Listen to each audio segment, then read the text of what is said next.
कांग्रेस ने vote bank हमारा है बोल के बीजेपी आज 100 क्रॉस कर गई। इसकी वजह यह है, मुसलमान कांग्रेस को वोट देने की वजह से मुसलमान कांग्रेस पार्टी 3rd पोजीशन पे आई, जेडीएस 2nd आई, बीजेपी 1st आई। अगर मुसलमान अकल से वोट देते, जेडीएस का नंबर पहला रहता, बीजेपी का 2nd रहता, 3rd कांग्रेस ही है। 100 चिल्लर ऐसे इलाके हैं जहां कांग्रेस को कैंडिडेट नहीं है,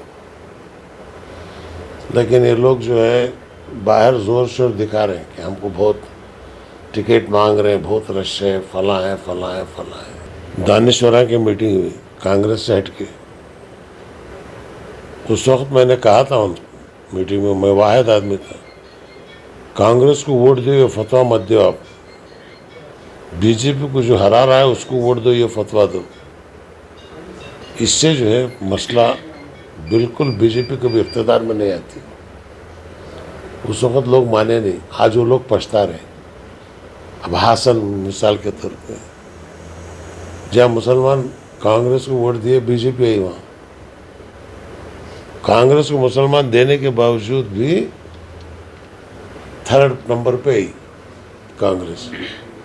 Haasan, Kolar district, Hassan district, Mandya district, Mysore district, Tumkur district, Chikballapur district, Chitradurga district, Bengaluru rural, Bengaluru से अर्बन, ये तमाम पूरे जगह जो है वहाँ पर जनता दल अपनी मजबूती के साथ है।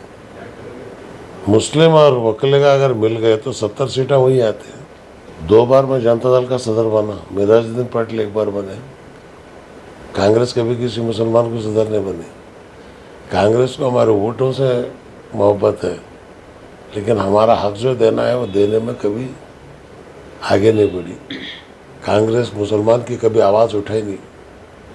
हिजाब का मसला हो, मुसलमानों को फसाद का मसला हो, टिप्पू सुल्तान शहीद का मसला हो, एनआरसी का मसला हो, कौन लीडर एनआरसी के अंदर आया था कांग्रेस के अंदर? जो मुसलमान परेशान थे, कोई बात करने तैयार नहीं था। तो आज वक्त है दोबारा हम लोग आवाज़ बन के उठे। इंशाल्लाह मैं आवाम से दरख्वास्त करता हूँ, एक बार साथ दो, यूपी की हालत बनने मत दो। अगर आपने चैनल को सब्सक्राइब नहीं किया है तो जरूर सब्सक्राइब करें, बेल आइकन भी प्रेस करें ताकि खबरें आप तक बर वक्त पहुंच सकें। मजीद अपडेट्स के लिए आप व्हाट्सएप ग्रुप भी ज्वाइन कर सकते हैं, लिंक डिस्क्रिप्शन में मौजूद है।